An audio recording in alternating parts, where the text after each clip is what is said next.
Je m'appelle Bella Sterling. J'ai 26 ans. Si vous m'aviez rencontré il y a une semaine, vous auriez vu une femme vivant sa propre version d'un rêve. Un emploi stable, une petite maison chaleureuse en banlieue, et plus important encore, Ryan, le mari dont j'étais éperdument amoureuse depuis 4 ans. À mes yeux, Ryan était parfait, beau, ambitieux, disant toujours les mots doux qu'un mari est censé dire. Je croyais que le vœu, dans la santé comme dans la maladie, était le pilier du mariage. Et j'avais caché la vérité sur mes origines. Fille unique de mon père, héritière d'un titan de l'immobilier, parce que j'avais besoin de savoir que Ryan m'aimait pour moi, et non pour l'argent de mon père. Mais je me trompais. Et le prix de cette erreur fut 2 jambes brisées et un cœur brisé net en 2. Tout a commencé par la piqûre chimique et âcre du désinfectant. J'ai ouvert les yeux dans une chambre blanche et glaciale. Le moniteur cardiaque à côté de moi maintenait son bip régulier. Pep, pep. J'ai essayé de m'asseoir, mais mon corps me semblait cloué sous une tonne de pierres. Mademoiselle Sterling, vous m'entendez? Le docteur Evans se tenait à mon chevet, projetant une lumière dans mes yeux. Son expression était douce d'une manière qui m'a effrayée. Vous êtes aux soins intensifs. Vous avez eu un grave accident de voiture sur l'autoroute. Le souvenir m'a frappé comme une crue soudaine, crissement de frein, éclat de verre, puis l'obscurité. Mes jambes. J'ai paniqué en réalisant que je ne sentais plus rien en dessous de ma taille. Docteur, pourquoi je ne peux pas bouger mes jambes? Le docteur Evans a expiré lentement. L'impact a touché votre moelle épinière. Bella, je suis vraiment désolée. Il y a de fortes chances que vous restiez paralysée de façon permanente. Vous aurez probablement besoin d'un fauteuil roulant et de plusieurs années de physiothérapie, mais je ne peux rien promettre pour le moment. Mon monde s'est effondré. J'avais 26 ans. Mon avenir, les voyages, les enfants, tout tombait en poussière. Où est Ryan? Ai-je sangloté, m'accrochant au nom de mon mari comme à une bouée de sauvetage. S'il vous plaît, faites entrer mon mari. La porte s'est ouverte. Ryan est entré, mais il ne s'est pas précipité à mes côtés. Il ne m'a pas pris la main. Il n'a pas pleuré. Il n'avait même pas apporté une seule fleur. Il était accompagné d'un homme que je ne connaissais pas, vêtu d'un costume noir et tenant une grande enveloppe jaune. Ryan, ai-je articulé avec peine. J'ai peur. Le docteur dit que je pourrais être paralysée. Ryan est resté au pied du lit, gardant une distance prudente et sécurisée. Il a lissé ses cheveux parfaitement coiffés, le visage plat et froid. Je sais, Bella. Le docteur me l'a déjà dit. L'inconnu s'est avancé et a posé l'enveloppe directement sur ma poitrine. Mademoiselle Bella Sterling, voici votre signification d'acte. J'ai cligné des yeux, confuse. Qu'est-ce que c'est? Les papiers du divorce, a dit Ryan, aussi calmement que s'il commandait un café. J'ai déposé la demande ce matin. Le divorce. Ma voix s'est brisée. Je suis aux soins intensifs. J'ai failli mourir. C'est une blague? Ryan a haussé les épaules, un agacement fugace traversant son visage. Écoute, Bella, je t'ai épousée pour avoir une femme, une partenaire. Je ne t'ai pas épousée pour devenir infirmier ou aide-soignant. Il s'est penché juste assez pour que je voie le dégoût qu'il n'essayait même plus de cacher. Je suis encore jeune. Je veux voyager. Je veux vivre ma vie. Je ne peux pas m'enterrer à pousser un fauteuil roulant et à changer tes couches pour le reste de mes jours. Tu comprends, non? Ne deviens pas un fardeau pour moi. Le téléphone de Ryan a sonné. Il a mis le haut-parleur. C'était sa mère. Est-ce qu'elle a déjà signé, Ryan? Pas encore, maman. Elle pleure. Pourquoi elle pleure? A lancé sa mère à travers le haut-parleur. Bella, si tu as un peu d'amour-propre, laisse mon fils partir. Il mérite une femme parfaite, pas une invalide. Signe les papiers et laisse-le rentrer se reposer. Il est debout depuis hier soir. Mes larmes ont séché sur mes joues. La douleur physique n'était rien comparée à cela. L'homme que j'aimais. La femme que j'avais essayé de respecter. Il me voyait comme un objet utile quand il fonctionnait, et jetable quand il ne fonctionnait plus. Ryan a ajouté, comme s'il lisait une liste de courses, je garde la maison et la voiture puisque les emprunts sont à mon nom. Tu peux garder ce qu'il y a sur ton compte d'épargne personnelle pour couvrir tes frais d'hôpital. Signe, Bella. Ne rends pas ça plus difficile que ça ne doit l'être. Je l'ai fixé, et à cet instant, l'amour en moi est mort. Tout ce qu'il restait était un mépris froid et tranchant. Donne-moi le stylo. D'une main tremblante, j'ai griffonné ma signature sur la page. Ryan me l'a arrachée, l'a vérifiée et a finalement laissé échapper un petit sourire soulagé. Merci, a-t-il dit. Bonne chance avec tes jambes. Puis il s'est détourné et est sorti sans se retourner une seule fois. La porte des soins intensifs s'est refermée. Je suis restée là, seule, emmêlée dans des tubes et des fils, écoutant les machines biper comme si elles se fichaient que je vive ou que je disparaisse. Ryan pensait qu'il venait d'échapper à un fardeau.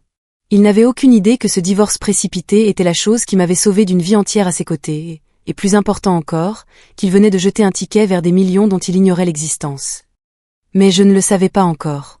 Tout ce que je voyais, c'était l'obscurité. Dès que la porte s'est refermée derrière Ryan, la brutale réalité a commencé à s'accumuler. Une infirmière est entrée dans ma chambre, hésitante, tenant un terminal de paiement. « Madame Sterling, je suis désolée, mais votre carte de crédit jointe a été refusée. Votre carte de débit indique également des fonds insuffisants. » Je suis restée prostrée. J'ai demandé mon téléphone à l'infirmière et j'ai ouvert mon application bancaire. L'écran m'a glacé le sang. Zéro. Ryan ne m'avait pas seulement quitté. Il avait vidé notre compte. Chaque centime des 50 000 $ que nous avions économisés, la majeure partie provenant de mes heures supplémentaires et de mes petits boulots à côté. Il m'avait laissé handicapé, fauché et croulant sous les frais d'hospitalisation. Il voulait que je pourrisse. Pendant un moment, j'ai voulu m'effacer, fermer les yeux et ne plus jamais les ouvrir. Puis une voix a traversé la pièce, profonde, ferme, impérieuse. Rangez cette machine. Je couvre tout. J'ai levé les yeux. Mon père. Robert Sterling se tenait dans l'embrasure de la porte dans un costume sur mesure, une canne en ébène à pommeau d'argent à la main. Je ne l'avais pas vu depuis 3 ans, pas depuis que j'étais partie en trombe pour vivre le grand amour avec Ryan. Mon père m'avait prévenu que Ryan ressemblait à un coureur de dot dans un beau costume. J'avais été assez aveugle pour le défendre quand même. Papa, j'ai craqué, sanglotant comme une enfant. J'ai eu tort. Il m'a abandonné. Papa ne m'a pas fait de sermon. Il s'est approché et a essuyé mon visage d'une main rugueuse et chaude. Ne pleure pas pour un déchet, Bella. Prépare tes affaires. Nous rentrons à la maison. Papa m'a ramené au domaine familial dans les Hantons. Il a transformé tout le rez-de-chaussée en une aile de rééducation privée avec le meilleur équipement que l'argent puisse acheter.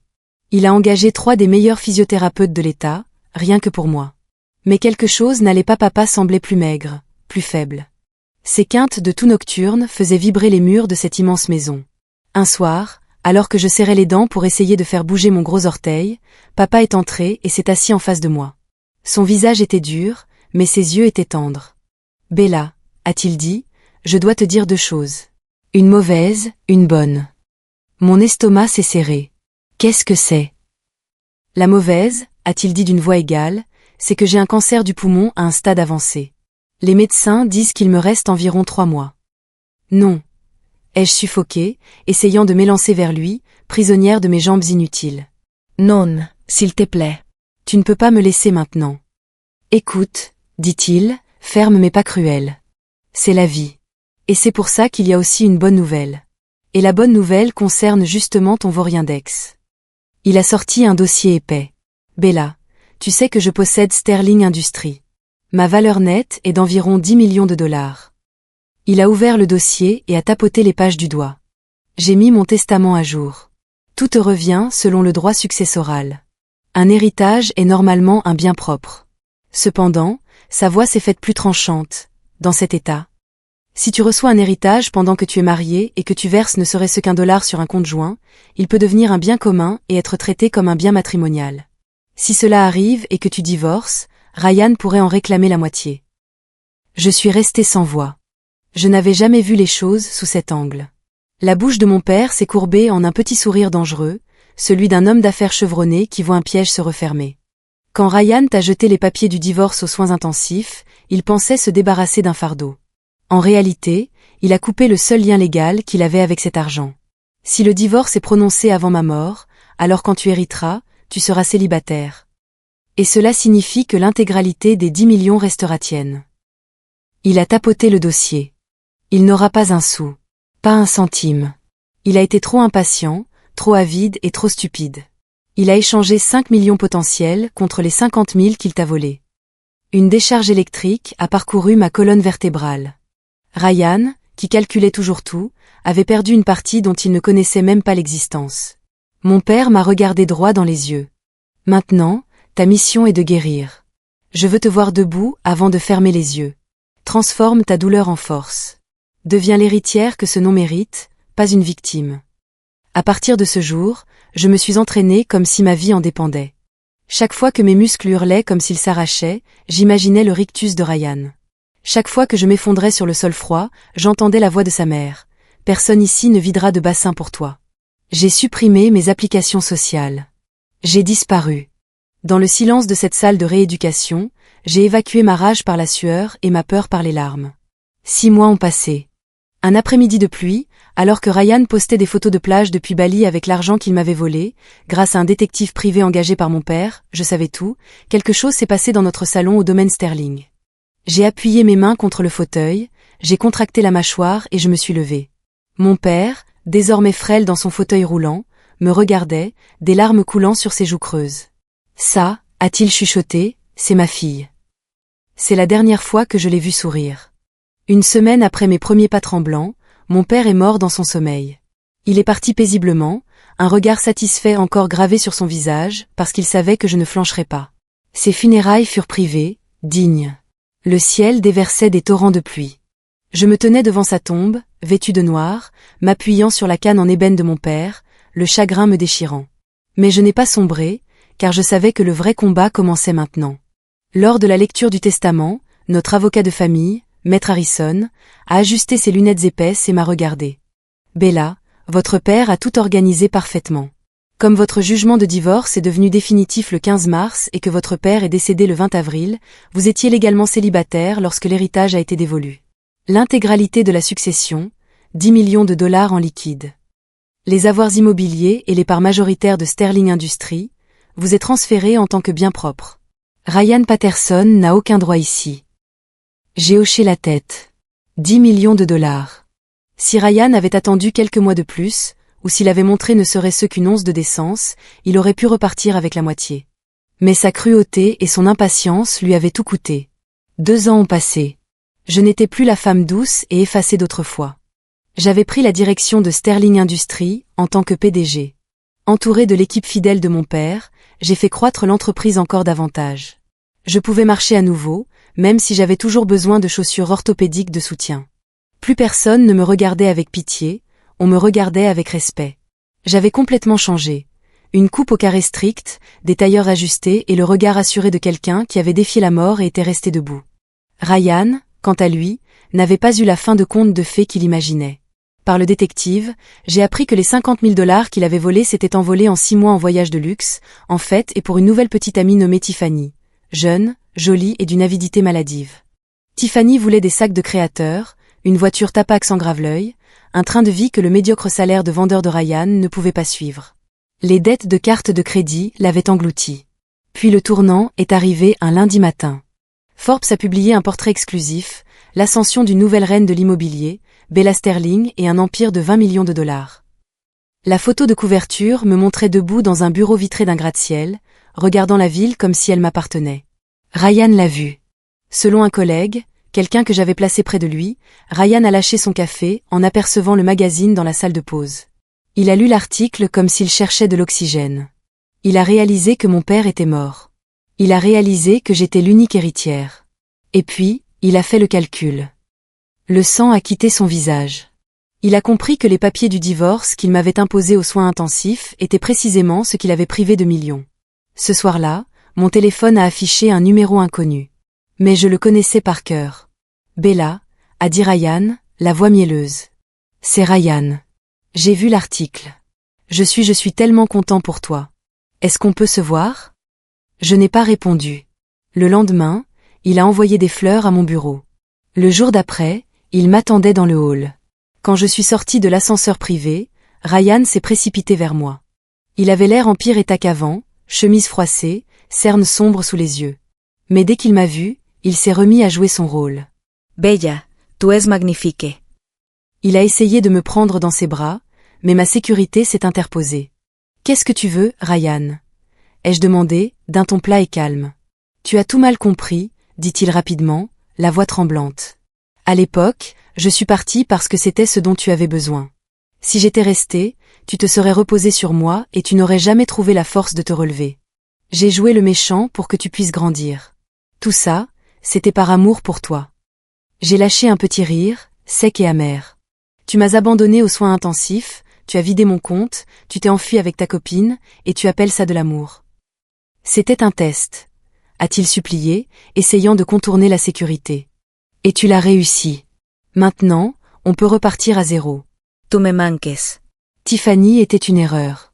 Toi et moi, c'est du sérieux.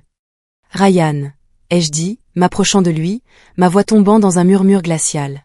Je ne te manque pas. C'est l'argent de mon père qui te manque. Son visage s'est décomposé, colère, honte, panique. Arrête ton cinéma, ai-je dit. Tu as signé les papiers du divorce. Nous sommes des étrangers. Je me suis détournée pour partir. Ryan a hurlé derrière moi, son masque tombant complètement. Ne fais pas la fière. Pendant qu'on était mariés, ton père m'a promis des parts. J'ai droit à une partie de cet argent. Je vais te poursuivre. Je prendrai ce qui me revient. Je me suis arrêtée et j'ai souri sans me retourner. Je t'en prie, ai-je dit. Mes avocats seront ravis.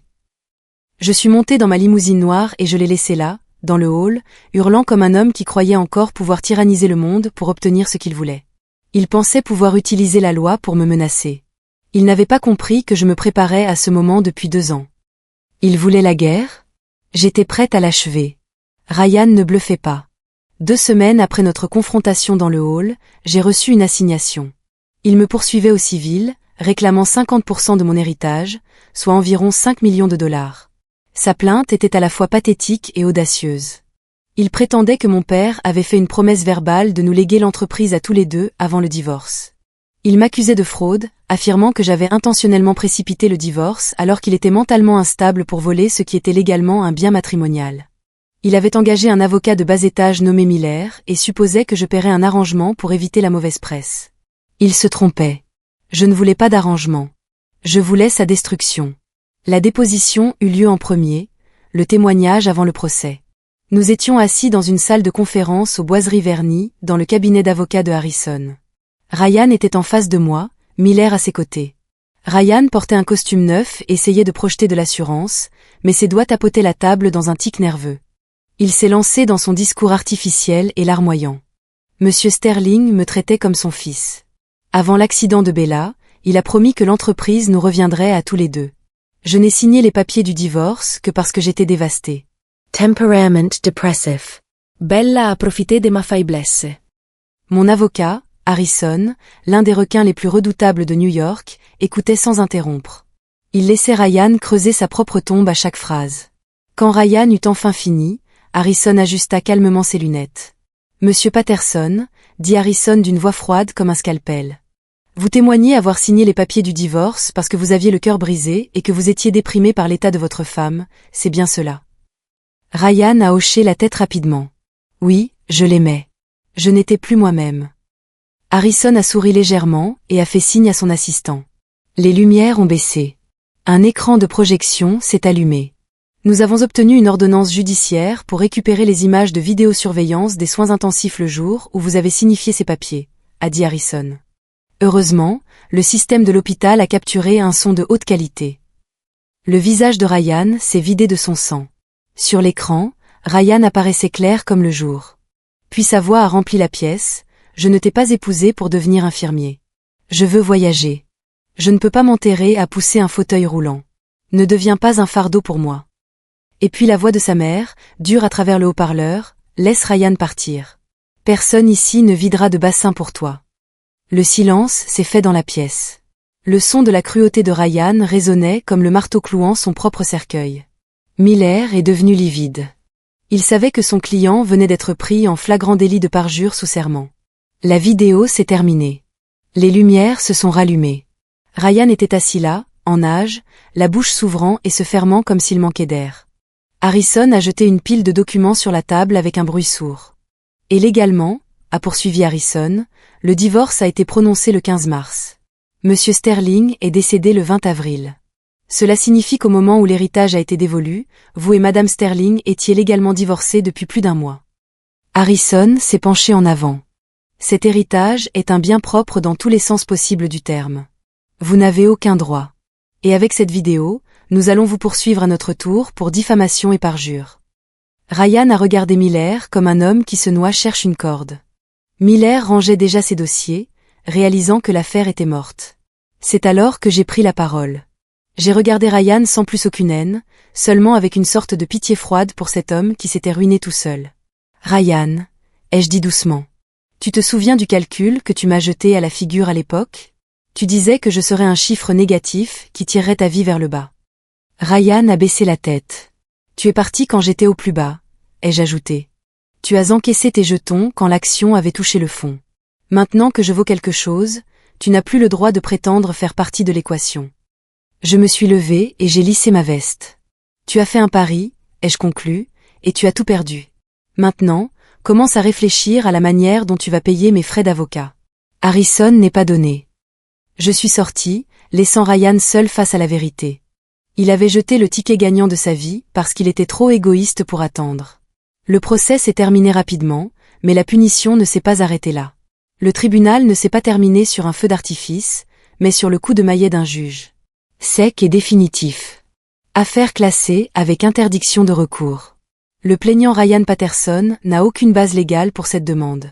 De plus, au vu des preuves de parjure, le plaignant est condamné à payer tous les frais de justice et les honoraires d'avocat de la défense d'un montant de $150,000. Ryan s'est effondré sur la table. $150,000. De l'argent qu'il n'avait pas, surtout en étant déjà criblé de dettes. Miller a fermé sa mallette d'un coup sec et parti sans un mot. Il n'y avait plus rien à tirer de ce navire en perdition.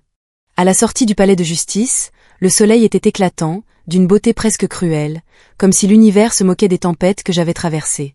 Ryan a couru après moi. Cette fois, il n'était plus arrogant. Il n'était plus charmeur. Il ressemblait à un homme brisé jusqu'à l'os. Bella, s'il te plaît, a-t-il supplié. Je ne peux pas payer ça. Tiffany est partie. Elle a pris ma voiture. Ma mère est malade. S'il te plaît, au nom de ce que nous étions. Je me suis arrêtée et j'ai ajusté mes lunettes de soleil. Ce que nous étions a pris fin à la seconde où tu m'as dit que tu ne voulais pas pousser mon fauteuil roulant. Ai-je dit. Tu veux de la clémence? Très bien. Je ne donnerai pas suite à la plainte pour diffamation. C'est la dernière gentillesse que tu recevras de ma part. Je suis montée dans ma voiture et je l'ai laissée là, seule dans l'immense cour du palais de justice, regardant sa vie s'écrouler. 6 mois plus tard, ma vie était stable, plus forte qu'elle ne l'avait jamais été. J'ai fondé la Sterling Hope Foundation, une organisation à but non lucratif qui fournit un soutien juridique et financier aux patients abandonnés par leur famille dans les hôpitaux. Je voulais m'assurer que personne d'autre ne ressente jamais ce genre de solitude froide et terrifiante que j'avais connue. Par une nuit d'hiver, la neige tombait épaisse et lourde. J'avais travaillé tard et commandé mon dîner via une application de livraison. 20 minutes plus tard, la réception a appelé. Le livreur était arrivé dans le hall, mais n'était pas autorisé à accéder aux étages VIP. Je suis descendu moi-même. Dans le hall de marbre de mon immeuble, un homme portant un uniforme de livraison usé se tenait là, grelottant, frappant des pieds pour se réchauffer. Un casque cachait son visage, la neige fondant sur ses épaules. « Commande pour Mademoiselle Sterling », a-t-il croassé.